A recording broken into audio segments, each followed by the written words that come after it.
Chaque jour, plus de 50 000 personnes apprennent qu'elles souffrent d'une maladie rénale et aucune d'entre elles ne l'a vu venir. Et si cette personne, c'était vous? Votre première pensée serait probablement « Est-ce que ce grave ?» et « Est-ce que ce qui ça peut se soigner ?» Le problème, c'est que la plupart des médecins vous diront qu'il n'y a rien à faire, qu'il s'agit d'une maladie chronique et que le plus souvent, elle va s'aggraver. Mais et si ce n'était pas toute la vérité? Et si la plupart des médecins ne faisaient que répéter ce qu'on leur a enseigné sans vraiment chercher les causes profondes de la maladie rénale en premier lieu? Car la réalité, c'est que 99% des maladies rénales précoces peuvent en fait être inversées. Alors, quand nous parlons de maladie rénale précoce, nous devons comprendre ce que c'est et quelles en sont les différentes causes. Tout d'abord, il peut s'agir d'un défaut génétique.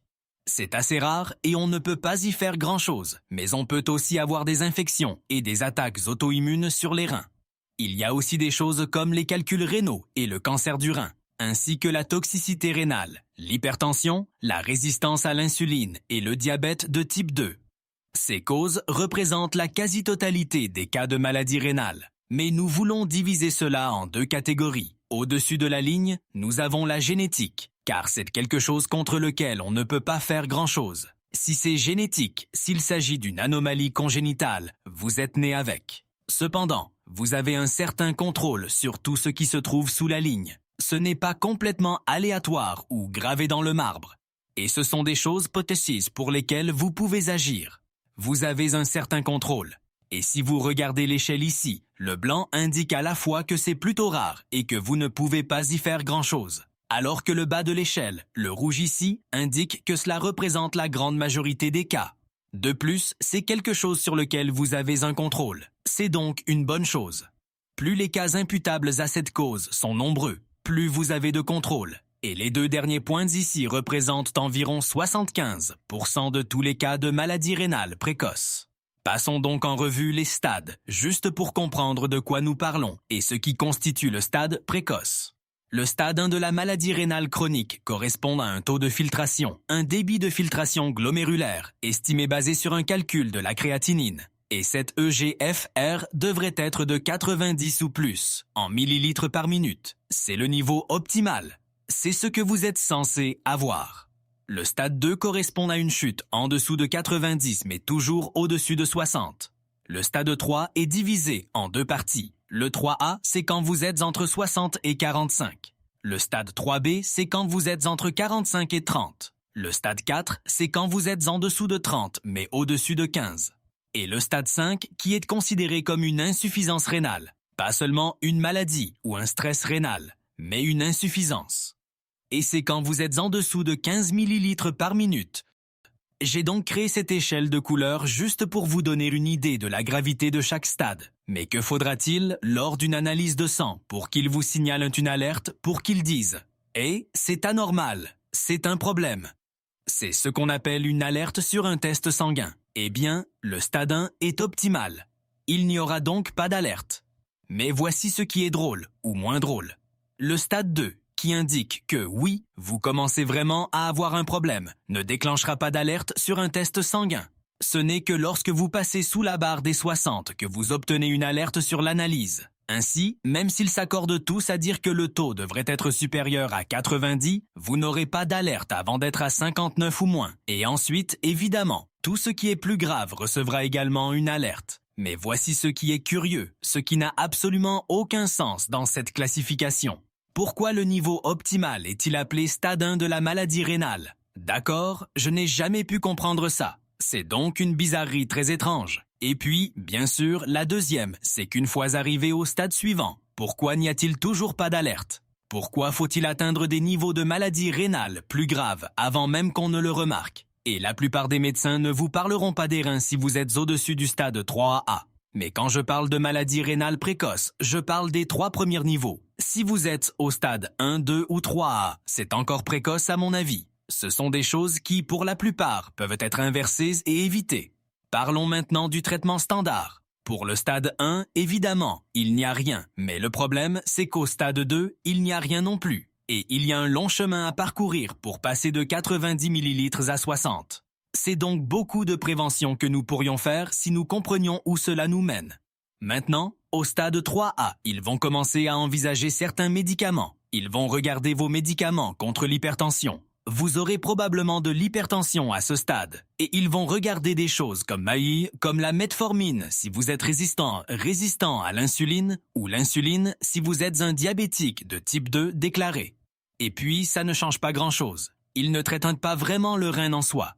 Ils vous donnent simplement des médicaments pour traiter les maladies associées, les maladies qui l'accompagnent. Pour le stade 3B et le stade 4, il n'y a aucun changement. Ils vont simplement continuer à travailler sur ces maladies métaboliques et ils ne vont rien régler en ce qui concerne le rein. Ils vont aider à faire baisser votre glycémie, mais ils vont vous rendre plus inflammé et plus résistant à l'insuline.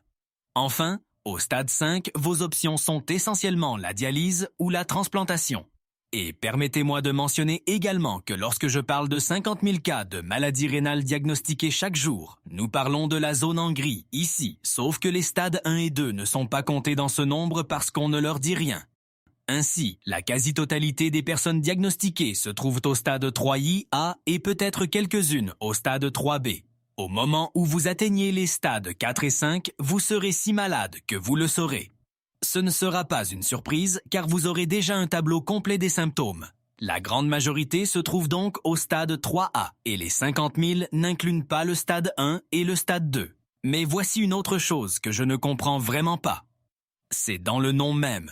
Pourquoi l'appelle-t-on MRC, maladie rénale chronique?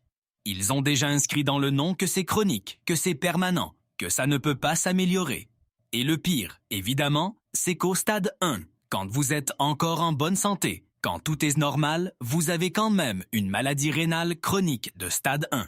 Allez comprendre. Vous avez donc essentiellement cette maladie chronique avant même qu'elle ne commence. Et puis, dès que vous descendez un peu au stade 2, vous avez une maladie chronique dès le premier jour.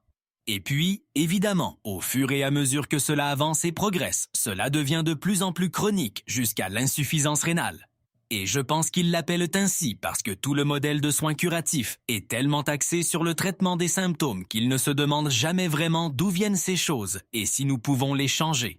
Et même s'ils comprennent d'où elles viennent, ils supposent que les gens ne veulent pas changer, qu'ils ne veulent pas prendre soin d'eux-mêmes. Parlons donc de certaines des véritables causes profondes. Nous avons mentionné plus tôt, et je veux juste l'ajouter brièvement, que nous avons la génétique, les infections, le cancer et l'auto-immunité. Relativement parlant, ces causes sont plus rares que celles dont nous allons parler. Mais gardez aussi à l'esprit que même si vous avez un défaut génétique, même si quelque chose ne va pas avec votre rein depuis la naissance, ou si vous n'en avez qu'un au lieu de deux, les choix de mode de vie que vous faites aideront toujours ce rein à mieux fonctionner. Et même si vous avez des infections, un cancer ou une situation auto-immune, mieux vous prenez soin de vous, meilleur est votre mode de vie. Déjà avant ou après coup, mieux vous serez capable de gérer la situation, moins vous risquerez de contracter une infection, moins vous risquerez d'avoir un cancer. Mais même si vous finissez par en avoir, votre corps sera toujours mieux à même de s'en occuper si vous prenez soin de vous. Ainsi, la cause numéro 1 des problèmes rénaux, de la maladie rénale, est un taux d'insuline élevé qui conduit à la résistance à l'insuline à long terme. Et ce qui se passe avec la résistance à l'insuline, c'est bien sûr que nous développons une glycémie élevée, un taux de glucose sanguin élevé, et avec cela, nous allons augmenter l'inflammation dans le corps. Et nous allons souvent développer de l'hypertension, car la résistance à l'insuline est la cause numéro 1 de l'hyperglycémie, de l'inflammation chronique de faible intensité et de l'hypertension artérielle. Et ces trois éléments, à leur tour, sont ce qui cause les dommages physiques qui provoquent l'inflammation et la cicatrisation au fur et à mesure que les minuscules tubules du rein tentent de guérir. Cela peut causer des cicatrices en cas de dommages répétés. La deuxième cause profonde, la plus importante, est la malbouffe, une mauvaise alimentation, un mauvais mode de vie. Et tout d'abord, évidemment, ces aliments transformés entraîneront une résistance à l'insuline et une glycémie élevée. Mais il y a plus que cela, car l'une des tâches principales du rein est d'équilibrer les minéraux, d'équilibrer les électrolytes dans le corps, et en particulier l'équilibre entre le sodium et le potassium. Or, si vous mangez des aliments complets, si vous mangez de la vraie nourriture, telle qu'elle s'est développée et a poussé sur la planète Terre, qu'il s'agisse d'une plante, d'un animal ou de tout ce que vous trouvez à manger, alors dans la nature, le potassium sera toujours beaucoup plus élevé que le sodium. Et ces aliments contiendront également du magnésium ainsi que d'autres oligo-éléments et du calcium, etc. pour équilibrer l'ensemble. Mais si vous mangez des aliments transformés comme beaucoup de gens le font, alors le tableau change complètement car maintenant le sodium va être beaucoup plus élevé que le potassium et tout autre minéral. Le sodium sera donc au plus haut, ce qui n'est pas une mauvaise chose en soi. Ce n'est pas qu'il faille en déduire que le sodium est toxique et qu'il faut le maintenir en dessous d'un certain nombre de milligrammes. Vous pouvez tout à fait saler vos aliments tant que vous mangez des produits non transformés. Mais le problème avec les aliments transformés, c'est qu'ils sont appauvris. Et la seule chose qu'il y a en abondance, c'est le sodium. Le potassium est beaucoup plus bas dans les aliments transformés. Et il y a beaucoup moins de magnésium, de calcium et d'oligo-éléments. Et il n'y a vraiment rien du tout pour équilibrer ce sodium. Et ce n'est pas tout, il n'y a pas seulement tout le chlorure de sodium qu'ils ajoutent, mais beaucoup d'additifs alimentaires contiennent également du sodium, comme les phosphates de sodium et les nitrites de sodium, etc. Tous ces trois facteurs vont donc déséquilibrer davantage toute la situation rénale, ce qu'elle doit traiter, et cela va causer un stress supplémentaire pour le rein. Mais encore une fois, le sodium en soi n'est pas tout le problème. Le problème est que nous ne recevons pas l'équilibre d'électrolytes dont nous avons besoin. Et le seul moment où vous devez vraiment limiter vos niveaux de sodium et aussi de potassium, c'est si vous êtes à des stades plus avancés d'insuffisance rénale, comme le stade 3B, le stade 4 et le stade 5. Parce qu'à présent, tout ce que vous absorbez ne sera pas correctement traité, filtré et régulé. C'est donc le moment où vous devez réduire et limiter ces apports. Et la troisième cause profonde de l'insuffisance rénale est la déshydratation chronique. Et ce qui se passe, c'est que si vous n'avez pas assez d'eau pour diluer vos fluides corporels, si vous êtes chroniquement déshydraté, vous allez concentrer les toxines et les déchets, et cela rend le travail de traitement du rein beaucoup plus difficile. Et vous ajoutez du stress au rein ainsi qu'un risque accru de calculs rénaux. Ainsi, l'hydratation peut être insuffisante parce que vous ne buvez pas assez d'eau ou que vous perdez beaucoup d'eau, mais cela peut aussi être dû au fait que vous vous hydratez mal. Si vous buvez de l'eau pure sans ajouter de minéraux ou d'électrolytes, ce qui se passe, c'est que vous diluez progressivement la réserve d'électrolytes de votre corps. Et vous devenez de plus en plus carencé. Et ce n'est pas tout. Le rein doit travailler plus dur maintenant pour essayer de recycler et de capturer tous ces électrolytes, ou le peu d'électrolytes qu'il vous reste. Et c'est pourquoi on parle tant d'hydratation et d'électrolytes de nos jours. Et l'essentiel de la discussion se situe dans le monde du sport parce qu'ils veulent être performants. Ils veulent s'assurer d'avoir de l'énergie, etc. Mais cela se reflète également dans la santé rénale. Mais nous devons réaliser qu'il existe différents types d'électrolytes sur le marché et qu'il y en a qui sont assez pathétiques. Soit ils ne contiennent pratiquement rien, soit ils ont une combinaison où 95% de ce qu'ils contiennent n'est que du sodium. C'est juste du sel de table. Et parce qu'il y avait tellement de suppléments de mauvaise qualité, j'ai créé ce que j'estimais être l'électrolyte le plus complet et le plus avantageux du marché. Il s'appelle Ulite. Je mettrai un lien ci-dessous pour que vous puissiez aller voir. Et je vous défie de faire des recherches et de comparer les chiffres et les prix. Et vous découvrirez probablement que c'est le plus complet et le meilleur rapport qualité-prix. La quatrième plus grande cause profonde d'insuffisance rénale est la prise de médicaments. Et beaucoup de gens utilisent les médicaments comme des bonbons. Ils en prennent beaucoup trop souvent. Nous parlons ici des AINS, les anti-inflammatoires non stéroïdiens comme l'ibuprofène et le naproxène. Ce que font ces médicaments, c'est qu'ils restreignent le flux sanguin vers les reins, donc quand vous en prenez, il y a moins de sang qui circule vers le rein. Et c'est ce flux sanguin qui va nourrir le rein. Le rein filtre le sang pour le reste du corps. Mais une partie de ce sang sert également à nourrir le rein lui-même, à l'aider à guérir et à lui fournir tous les nutriments et l'énergie nécessaires pour faire son travail. C'est donc assez dévastateur si nous réduisons le flux sanguin vers le rein. Ensuite, nous avons les antiacides comme les IP, les inhibiteurs de la pompe à protons qui bloquent l'acide. Et ce qui peut arriver là, c'est que vous pouvez avoir des réactions immunitaires à ces médicaments et ainsi créer une inflammation et des dommages aux tissus rénaux. Et une chose de plus que ces bloqueurs d'acide font, c'est qu'ils modifient la façon dont votre corps absorbe les choses. Et l'une des choses qui en pâtit, c'est que vous allez perdre du magnésium ou en absorber moins. Donc maintenant, vous allez déséquilibrer encore plus ce rapport entre le sodium, le potassium et les autres minéraux. Et une autre catégorie de médicaments qui endommagent les reins sont les antibiotiques, car plusieurs antibiotiques sont directement toxiques pour les tissus rénaux et endommagent ces minuscules tubules rénaux et le mécanisme de filtration. De plus, ils endommagent également les mitochondries dans les reins.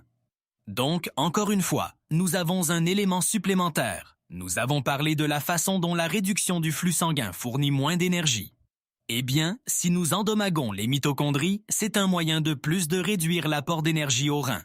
Donc, si vous comprenez vraiment ces 4 causes, les causes profondes, et que vous vous assurez de les éviter dès le début, je pense que vous pouvez prévenir la grande majorité des maladies rénales. Et même au stade précoce, je crois que vous pouvez les inverser. Alors, comment faire? Eh bien, j'ai fait de très nombreuses vidéos sur chacune de ces différentes étapes et composantes.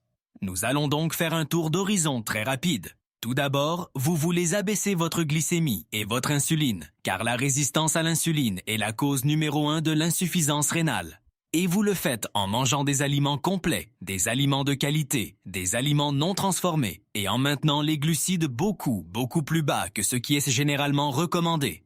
Je ne pense pas qu'il faille nécessairement être en mode céto. Vous devez trouver ce qui vous convient. Mais si votre insuline et votre glycémie sont élevées, c'est que vous mangez trop de glucides pour vous. Assurez-vous de faire baisser votre tension artérielle si elle est élevée. Et ne le faites pas avec des médicaments, car c'est encore une fois toxique. La plupart des cas d'hypertension artérielle sont causés par la résistance à l'insuline, par le stress et par des carences minérales. Vous voulez donc vous supplémenter en minéraux, en magnésium et en potassium surtout. Et vous voulez travailler sur la réduction du stress. Ainsi, les exercices de respiration peuvent faire baisser votre tension artérielle de 20 points en 5 minutes. Et oui, c'est temporaire la première fois, mais si vous le faites encore et encore, vous inculquez une compétence et une habitude à votre corps qui réduit le stress. Et ne pensez pas à la réduction du stress comme la plupart des gens le font. Ils pensent qu'il faut éviter le monde qui nous entoure. On ne peut pas faire ça, il ne va nulle part. Vous devez changer la façon dont vous l'interprétez et dont votre corps y réagit intuitivement et instinctivement. Ensuite, assurez-vous de vous hydrater intelligemment. Buvez de l'eau, oui, mais assurez-vous aussi d'avoir des électrolytes équilibrés. Et vous voulez quelque chose qui ne contient pas seulement du sodium. Vous voulez du potassium, du magnésium, du calcium, vous voulez des oligo-éléments. Et mon produit contient même du zinc et du manganèse, parce qu'ils ont des avantages spécifiques quand vous essayez de faire du jeûne intermittent et de réduire la résistance à l'insuline. Enfin, mangez la plus grande variété possible d'aliments complets, car cette grande variété fournit de nombreux nutriments différents, mais elle nourrit aussi votre microbiome de la meilleure façon possible. Et les reins sont également très sensibles aux toxines et aux médicaments. Faites donc ce que vous pouvez pour réduire ou éliminer les toxines dans votre environnement. Regardez vos produits d'entretien. Utilisez-en le moins possible. Utilisez une version saine et n'utilisez pas de médicaments à moins d'y être absolument obligé.